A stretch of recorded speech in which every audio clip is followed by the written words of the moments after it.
Tired of the same old choices at the soda machine? Well, get a load of this. It's called the Coca-Cola Freestyle, and it lets you apparently mix and match to blend a custom-made beverage. We've got CNBC's Melissa Lee. She's got a glimpse at it and more for her upcoming special, which is called Coca-Cola, the real story behind the real thing. Melissa, thank you so much for joining us. Oh, it's my pleasure. Good morning, Ann. So what is this about exactly? Is this basically an idea that the company thinks is going to be the next big thing?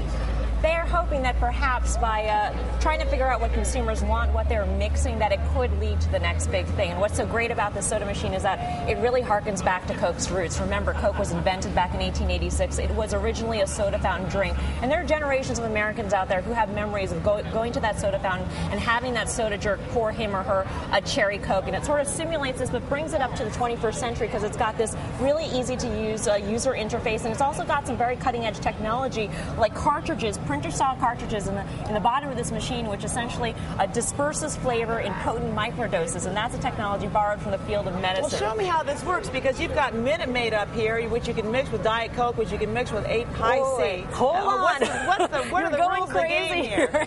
Basically, what you would do, and I'm actually going to pour you a specific drink, which you cannot find in a can or bottle anywhere. Does everybody know out there what a creamsicle is? Everybody knows what a creamsicle is, right? All right. So this is the closest thing. Okay. Dispense the ice. You pick your base. Do you want a regular Coke, a Diet Coke, I'll do a regular Coke. Let's do regular Coke. And then you get the flavor options. A creamsicle is half Coke vanilla, and you hit pour.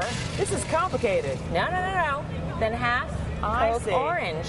And so you can only have 2 choices, right? You can have more than 2 choices? You can have more than 2 choices. You can go back to the screen if you want. So you could go crazy. There are up to 104 variations that you can possibly mix on this machine. You could be standing here on the plaza all morning long. So what's to prevent us from doing a vodka tonic with this machine? Well, if you take this Coke and you want to bring it to your bar, and that's your choice. But the hope here for the Coke company is that after you hit the pour button, what this machine does is it actually transmits data back to Coke headquarters in Atlanta. It tells the company what is being poured in terms of the flavor combinations, what time it's being poured, how often it's being poured. And so Coke hopes to tap into this in order to get closer to the consumer and possibly figure out what its next big brand combination could be. All right. In the meantime, you're going to be talking about this, but also much more regarding the company as you investigate how Coca-Cola is enduring this economic downturn and what it might illuminate for the rest of us and other companies. Including a behind-the-scenes look to a place never before seen by TV cameras, and that's Coke's Innovation Lab, and that's essentially where Coke figures out how consumers decide to buy, because usually when you're in that supermarket,